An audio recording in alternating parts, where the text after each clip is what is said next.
pengalaman baru. Kita sering mendengar kata-kata bijak, di mana masa lalu tidak menentukan siapa diri kita yang sesungguhnya. Namun, apakah benar demikian? Apakah akumulasi pengalaman hidup yang telah kita lalui tidak membantu kita menjadi individu yang penuh dengan pemahaman serta kebijaksanaan? Kita akan sangat terbantu dengan pelajaran kehidupan yang telah kita alami, hanya jika kita tidak melekatkan diri dengan pengalaman-pengalaman tersebut. Artinya, kita tidak lagi mengulang atau mengingat masa lalu di alam pikiran kita. Karena, jika kita terus mengulang memori masa lalu, diri kita tidak akan memiliki ruang yang cukup untuk menerima pengalaman yang baru.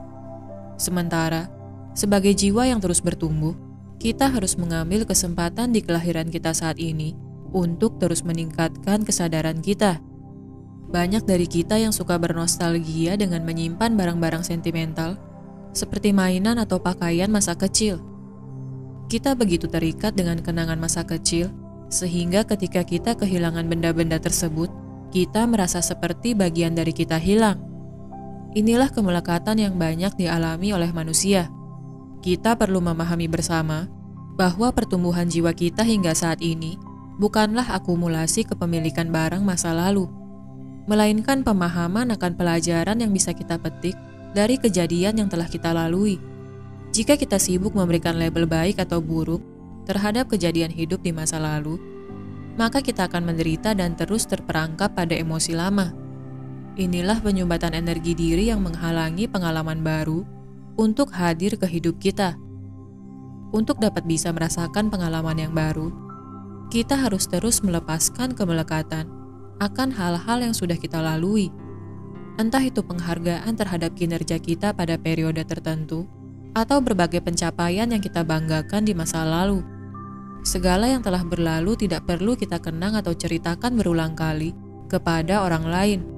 Ketika diri kita telah melepaskan energi lama tersebut, kita secara intuitif akan menarik pengalaman lain yang ingin kita rasakan. Entah pengalaman berinteraksi dengan orang-orang yang baru, atau pergi ke tempat yang belum pernah kita kunjungi sebelumnya. Ingatlah bahwa pertumbuhan jiwa hanya terjadi ketika pengalaman demi pengalaman terus mengalir ke kehidupan kita. Maka, bukalah pikiran dan pintu hati kita. Antisipasi hadirnya energi baru dan izinkan memori masa lalu pergi. Penghalang terbesar dari pengalaman baru untuk hadir adalah ketakutan. Ketakutan muncul karena kita tidak mengetahui apa yang akan terjadi. Kita tidak dapat mengukur atau merencanakan strategi jika kita tidak mengetahui apa yang akan datang kepada kita. Namun, bagaimana jika kita sesungguhnya tidak perlu menyiapkan apapun ketika kesempatan yang baru hadir?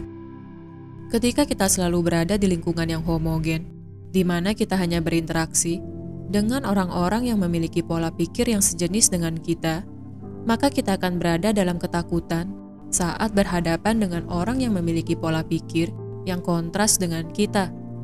Seringkali mode pertahanan ego yang muncul adalah dengan melawan atau menolak perspektif orang lain yang berbeda dengan kita.